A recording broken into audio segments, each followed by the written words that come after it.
Your lecturer is Professor Hannah B. Harvey.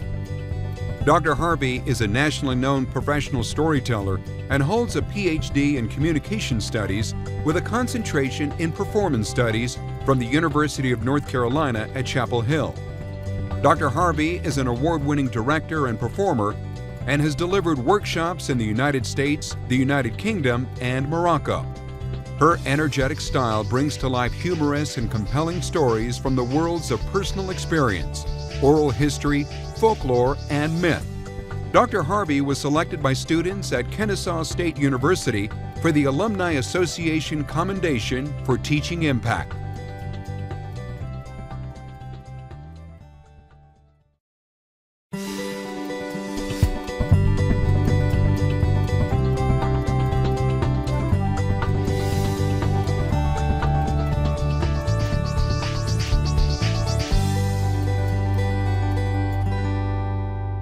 I tell stories. I first came into storytelling from my grandfather. He would tell me stories about our family history with that wood fire crackling at my back.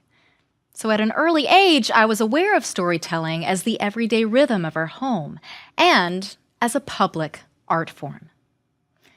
Most of our lives are spent telling stories. Storytelling is core to the human experience.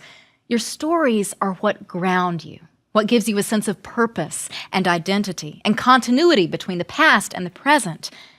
Story is so much of your life. Oral storytelling is the primary way that you remember and record the peak moments in the life of your family. And as it is so core to the human experience, we're going to examine how you can tell your stories better. And by that, I mean tell your stories in such a way that it brings them to life for other people, both within and without your own family, or your place of business, or your own community or neighborhood. I'd like to get started by telling you something that's just a story in my family. I'd like for you to look down at your hands right now. Just take a look at them. How are they feeling? Have you been typing too much today, or maybe working outside with them? One of the things that I remember most about my grandfather was his hands. You see, my grandfather, he learned carpentry from his father. And by the time that I knew him, those hands, they were just gnarled. And those knuckles, they looked like just big marbles had been stuck inside, underneath the skin. Inside those knuckles, they were so large. He used to come home from work when I'd come to visit them. He'd come in of an evening and he'd take that big hand and he'd just pat me down on the head with it. And when I was younger, I didn't think about where those hands had been to make them so leathery and so big. When he was a little boy, my grandfather, he would follow his father out to his workshop. He said, I was just tagging along behind, wondering what he was going to do. And he would follow him out to his workshop. And my grandfather said he'd watch as that great-grandfather, he would take these poplar boards, good wood. Poplar is good lumber. And he'd take that board and he'd set it down on his workbench. And he would take out a plane and he would start planing that poplar wood. And those shavings, they would just curl up off of that piece of wood. And my grandfather just sitting there on the ground, he would watch as those shavings curled up and fell onto the floor in front of him. And I could smell that wood. It smelled so good. He'd take those curled up pieces and he would just stretch them out. He said they'd be long, 24 inches or longer. And he'd stretch those shavings out, and he watched his father. And as he watched, he learned. And my grandfather, he took those young hands when he came of age and he started planing the boards himself. And when the war broke out, he took those hands to Guam, and he put those hands inside the engines of bomber planes. And when the war was over, he came home and he took those hands and he wrapped them around his bride when he came home alive from the war. Those strong hands that shook his father's hand and the hand of preachers and young couples in our town, because he built houses and he built churches with his father. And he always said, now we don't build homes, we build houses. You can't build a home, you have to make a home. It takes a heap of living in a house to make it home. Those hands that he washed and washed so that he could hold his baby girl, that tiny head just nestled in the cup of his palm. Those hands he washed again as he held his second girl, that head just nestled into those fingers. Hands that held the rod and the reel and the fish and the fork and the belly. Hands that planed like his daddy had. Hands that held a walking stick as he continued to exercise after triple bypass surgery. Hands that held the walker, held the bed frame, held the tiny foot of his great-grandson. That tiny foot, it was just dwarfed in that big hand, but that skin, it was smooth now. A hand that held mine, like he'd done all my life, like he still does, even though those hands are far away now. You can tell a lot about a person just by looking at their hands. Now that's a story about my family, and it's about something so small and everyday, a person's hands. But, and this is key, that story takes us to something larger. It even taps into universal themes about aging and love and questions such as, what does it mean to make a home? What happens to us when we die? In the Academy, you'll find storytelling studies across a wide variety of programs because storytelling directly taps into so many different fields, communications and theater and performance studies, education. And because of my background, I approach the classroom as a scholar artist, which means I do storytelling and I coach storytelling in a very practical way. And as a scholar, I'm interested in understanding the very nature of story and storytelling. And my students and I have found that by analyzing how storytelling works, how we use stories in everyday life, and why we tell stories, by asking these how and why questions about those stories that have staying power, we become better practitioners of storytelling as an art form. Now, I'm a professional, but often I'm telling stories to my friends and neighbors and on the sofa with my little son. My goal is to show you how professional storytelling techniques can help you in telling your own stories day to day. So at this point, I guess somebody would ask us to define our terms. What's a story? What's a storyteller? Someone once posed a challenge to Ernest Hemingway. His friends bet that he couldn't write a story in 6 words. Here's what he wrote. For sale, baby shoes, never worn. So a story can be very small, about a person's hands or 6 words. Or there's an epic history of a nation, a big story. Now let's take a second to distinguish between written narrative, Hemingway stories, or narrative that we find in print, from oral narrative, stories that live in conversation, that live outside of writing, stories about your childhood, stories about when you were starting your company. These oral narratives are stories that you know, and they're often not written down. They live in here, in your memory, and they come alive through here, through your voice and your body as you tell those stories. You are a storyteller. We are all storytellers in our daily lives. But these questions, what's a story, what's a storyteller, that's not really the interesting question. The question is, what do stories do for us? Well, stories do a lot of things for us. Orally told stories can delineate relationships and set parameters. Whenever we have a family gathering for Thanksgiving or any holiday, someone in my family always has to make the pink salad. And I can't tell you the ingredients for the pink salad because you're not in my family. And if you ever saw this salad, you would probably wonder who would want to know what's in that. But it's special to us. It's even sacred to the cooks in our family because that recipe is a story that we only share inside our family. That story delineates borders between our family and the outside world, the people who know that recipe and the people who don't. And it's a small thing. It's a story about a salad, but that story does something very big for us. It separates us and defines us as a cohesive unit. Stories make life coherent.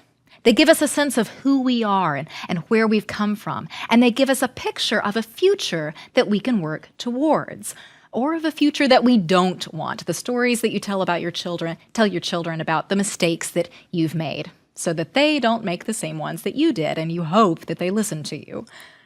That story about my grandfather, it gives a sense of history and trajectory for his life. And it makes death bearable. Because in that story, that's not the end of him. He's still holding my hand. You may have folks in your life who still hold your hand, too. In that story, it's not the end of his story when he dies. When you're telling someone a story, you're doing much more than just relaying a message to someone. The story is a container for our deepest longings and hopes and fears. Stories don't just impart life, they question life. Storytelling forces self-reflection. It puts a mirror up to yourself and up to culture. The story gives you access to yourself. It's how you get a handle on yourself. If you don't recognize your story, you can't change your story. That's therapy. What psychotherapy does is it helps someone shape a narrative for a listener. And in hearing yourself tell your own story and having someone else question that story for the missing parts or the forgotten parts, you can listen to that story and you can make change. Stories reveal human truths, and truth is a different thing from fact. Facts are what happened. Truths are about what those happenings meant to people.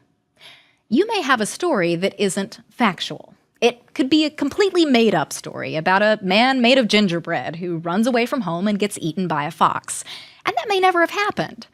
But it gives you a way to see the truth of how foolish it is to run away from the wisdom of people who love you just for the sake of having it your own way, because you could wind up in the middle of a river in the jaws of a fox. Stories give us deep truths. And these stories act on us, often invisibly. Many of the ideas that we have about what is really important in life, they come from stories like these. And those are the ideas and values that motivate real material decisions for my life, and maybe yours too. And they come from stories. Now that story, it doesn't live on the page. It lives in the spoken word. And now it lives in the images that you have in your head. Now that's the primary work of oral storytelling, getting the images in my head into your head. Storytelling is focused on image and storyline, not the memorization of written lines.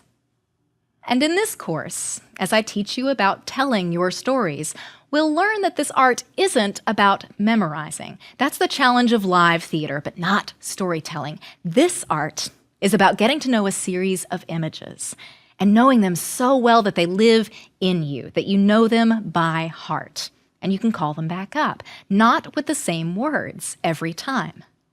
And you know this. You know this. Think about it. The stories about your mornings as a young child with your mother, or going to games with your father in your hometown where you grew up, they're not written down, most likely. But you don't need them written down. You can tell them by heart. You can call them up because you know them. I want this course to be useful in every aspect of your personal and professional life. So throughout these lectures, I'll coach you as you try out professional storytelling techniques to shape your stories. Now, some of these are writing techniques, and others are up on your feet exercises to get you ready to tell. And these practical bits of advice and exercises, they will prepare you to tell in a variety of situations, and they'll prepare you for when things don't go according to plan. For example, there was one time when I was performing at a festival, and I was wearing these pants with an elastic waist, very comfortable, very forgiving, but very stretchy. And I move around a lot when I'm telling stories, and I was telling this story, and a little girl was running, and I ran, and the microphone pack that was hooked onto my elastic waistband, it came flying off into the audience, and the earpiece, which you can see this earpiece on me right now, that earpiece went flying off with it into the front row. And there I was, with about 500 people waiting for my next words. And so I walked over to the stationary microphone and grabbed it and came right back, and I went right on running. Now, maybe you're thinking, but I don't have any stories. I've lived an ordinary life. Nothing's ever happened to me. But as you hear stories being told, as I tell you stories, and as you hear stories from some of my storytelling colleagues, I'll be willing to bet that you'll come up with plenty of ideas. And I'll be giving you prompts. I'll talk about the kind of storytelling journal that most storytellers keep and use to develop prompts into stories that can be told. We'll start the course by looking at the basics of the storytelling process. It's important to understand that storytelling is a living collaboration. It involves you and your audience and the story. The stories you tell are constantly adapting to each different audience that you encounter. They aren't delivered in a fixed, intact form. We'll examine stories that have staying power. We'll look at the classic stories, from family stories to traditional fairy tales and myths. And as you'll see, fairy tales were never just for children. Why have certain stories lasted so long, even across cultures? We'll practice, using lots of how-to workshops that will help you really develop your stories and make them more engaging to audiences and even more enjoyable for you to tell. And that's where this course may surprise you. How exactly do we workshop to improve our storytelling? Well, it has to do with the very nature of orality. It's very different from written communication or the dramatic interpretation of the written word. Now let's revisit that hands story for a moment. I want to bring out some of the qualities of oral storytelling in this story. Now, we already said storytelling is ephemeral. Oral storytelling is also economical. And by that I mean it's not wasteful. There are many things that I could have said in that story, but I trimmed the story down to focus on a few specific things. We'll discuss what to leave in and what to leave out of your stories. And you'll find that some stories are told long for one audience and short for another. The story is additive. The story builds on itself. And this happened, and then he planed, and then he went to Guam, and then he built houses, and this, and this, and this. The story also contains oral memory aids. For example, that repeated image of hands, it's a unifying image, but it's also a memory trick for the storyteller. If I'm lost in that story, I just go back to the hands. And when you go back to some of the earliest stories that we have on record, stories that come out of an oral culture, you'll see the same kind of redundancy, repeated modifiers for Beowulf, son of Ecgtheow, or Enkidu, the faithful companion, in the Epic of Gilgamesh. These repeated phrases are memory aids. They highlight the fact that somebody had to remember all those stories. And like an epic, the hands story is action-centered. We move from planing to working on engines to building houses. Storytelling is focused on action, on agon or struggle, drama.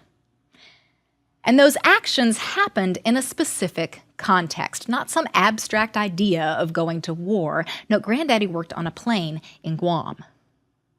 And that story that's ephemeral and economical and embodied and full of repetition and additive and action-centered, this story keeps my grandfather alive.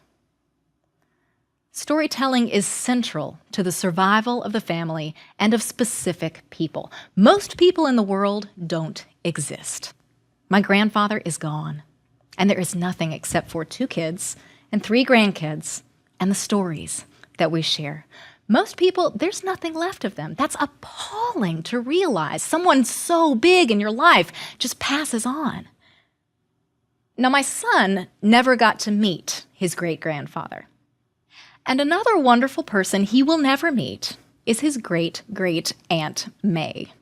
She died long before he was born, but he will know her through this story.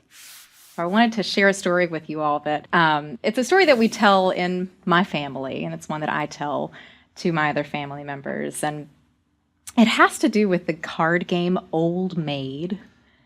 Did any of you all ever play this card game? Okay, some nods. Yes, okay. So, and you had that special deck of cards. You've seen that. Okay, so on my special deck of cards, and I'm small, right? I wear heels. So, or I think I'm small. But when I was even smaller, when I was 7 years old, we had the deck of cards just felt so huge to me. There were these big cards, and they had these very colorful looking people on them, except for one very special card. And which card was that? The Old Maid. And on my deck of cards, this woman, she was kind of grandmotherly looking, even though she was the old maid. She had on this kind of little dress. She was in a rocking chair, and she had this gray hair that was kind of pinned up into a bun, and she had two knitting needles, wooden knitting needles that were just pronged in the top of it, and she had this little smile on her face. You never wanted to get the Old Maid. Now, my great Aunt May, she was nothing like the woman on that card. Aunt May, she wore pants. Only she wore those polyester pants, the kind of scratchy ones, you know. And if you saw her in the summertime, if you looked into her house, you'd see this tall, big-boned woman. She was skinny, but she was tall. And she wore those polyester pants in the summertime. And if you happened to pass by her house and look in the window, you'd see her in a pair of those pants and her hair up in curlers and nothing on but her bra. She walked around the house that way. She didn't care. I loved Aunt May. Now that was in the summertime. In the wintertime, she'd put on a sweater, and she'd put on one of those pairs of polyester pants, and then she'd put another pair on right over on top of it because it got cold in her house. It was an old house. It was from the 1930s. It was the house that she had grown up in. And it had 2 stories, and it had one of those wonderful tin roofs that sounded so good in the rain. And it got cold in that house in the winter, and so Aunt May, you may have seen this, she took a sheet and she would drape it over the staircase to trap the heat downstairs. And she lived in that house. And when I was little, when I was 7 and 8 years old, and whenever I would get sick and have to stay home from school, well, my mom, she worked, so she would take me over to Aunt May's house, and Aunt May would take care of me. And we always had to call before we came. Because if you didn't call before you came and you walked up to her door and you knocked on the door, she would answer it, but this tall, big-boned woman, she would answer the door and she would have a hatchet raised in her hand. And this tall woman, and once she saw who you were, oh, well, then she'd set down that hatchet. Well, come on in. And I loved Aunt May. And so after she knew who we were, and she'd set down that hatchet. It was as tall as I was, set it right by the door, and we'd walk inside. We'd pass by her kitchen, and this is where she kept her spit cup. I don't know if you people know what a spit cup is. Aunt May would take these margarine tubs, parquet tubs, and she would rinse them out, and she would keep it in the windowsill. And so whenever Aunt May had spit in the day, she would walk into that kitchen, she'd take down that tub, and she'd spit into it, and then she'd rinse it out and set it back up. So I'd walk in, and I'd pass by that hatchet, past the kitchen and the spit cup, and we'd walk inside. And if I was sick, she would sit me down on her couch. It was that scratchy wool couch that was orange and brown, and she'd make me a bed there, and I'd pull the sheet up, and she would turn on the TV. It had one of those pull dials and one of those turns for channels 1 through 12. And we could chart our day by the turn of that dial. Channel 5. Days of Our Lives. And Aunt May, during Days of Our Lives, she would teach me her exercises. This was a 70-year-old woman, and she would lay down on her back on the floor, and she would kick her legs up, and she would just start spinning those legs up in the air like a bicycle, and I'd do that with her, and I taught her my exercises. This 70-year-old woman, I had her get down on all fours, and I would climb up on top of her back, and I would ride her like a horse all the way around that living room. I loved Aunt May. Channel 11, the news. And it was lunchtime. And Aunt May, she would go into that kitchen where the spit cup was, and she would make me a can of chicken noodle soup, Campbell's chicken noodle soup. Only she made it the way that Aunt May made it. And she made it with a little bit of milk and a little bit of pepper. And you got that face. Yeah, that's what I did the first time I tried it, too. I looked at this creamy stuff, and I looked up at her. I said, Mama, Aunt May, that's not how Mama makes it. And she said, well, just try it. Now, if you don't like it, I'll make you something else. And so I took that first little hesitant sip.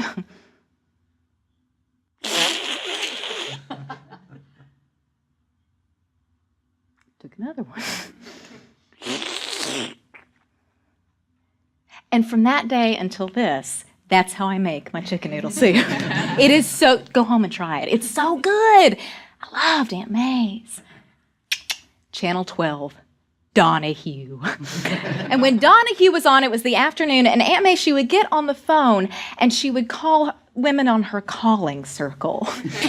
Now, Aunt May never seemed to leave the house, but she always knew everything that was going on in our community from the women on her calling circle. And she would be talking on the phone, and Donahue was on, and that was when I would play with Aunt May's buttons. She had this collection of buttons, the ones that had popped off of those polyester pants and the extra ones that came with it. She collected them all in an old powder box, powder for your face.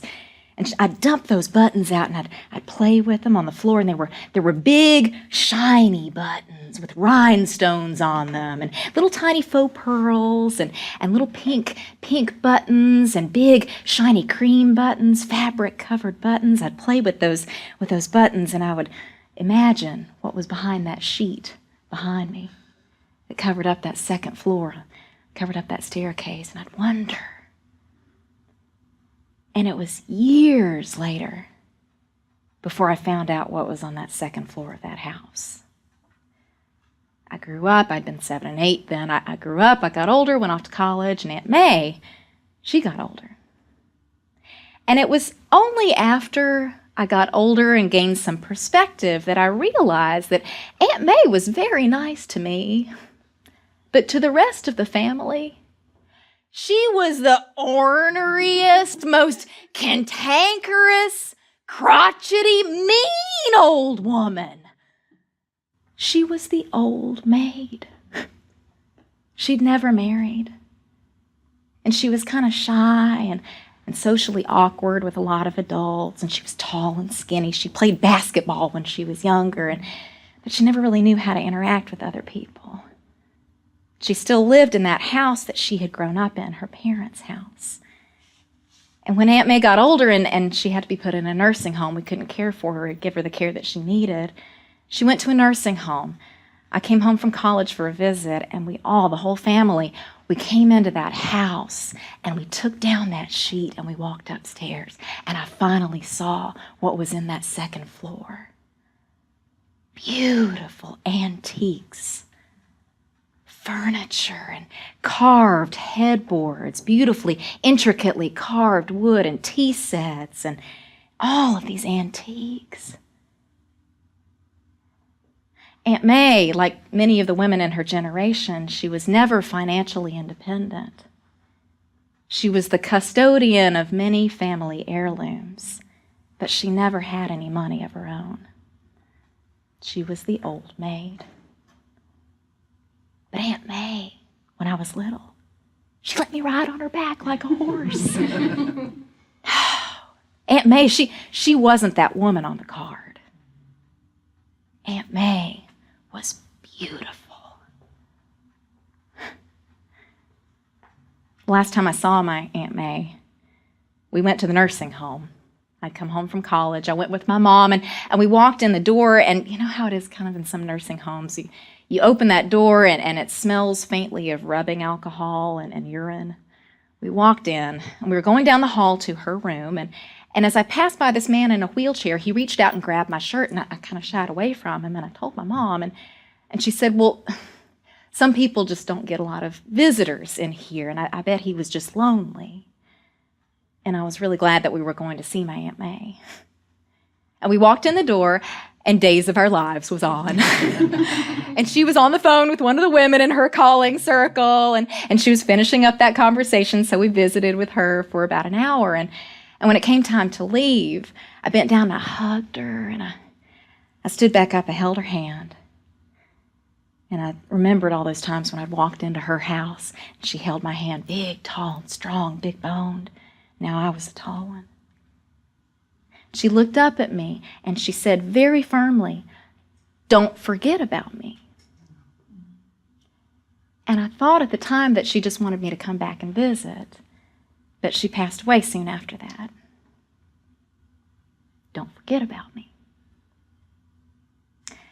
I keep a jar of Aunt May's buttons on my desk, right beside a picture of her. She's got that big smile, all wrinkles.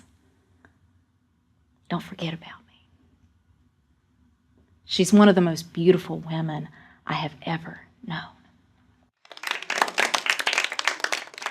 At a certain point in life, you know you have a book in you. Will you do it? Well, you may not have time to write it, but you can call a child over and tell them. Just sit your kid down, tell them a story. I'm so glad that you've joined me for this course. Now let's get started. Every time I tell Aunt May's story, it's slightly different. And that's because of how storytelling works within something called the storytelling triangle. And we'll begin to talk about this storytelling triangle in the next lecture. See you then.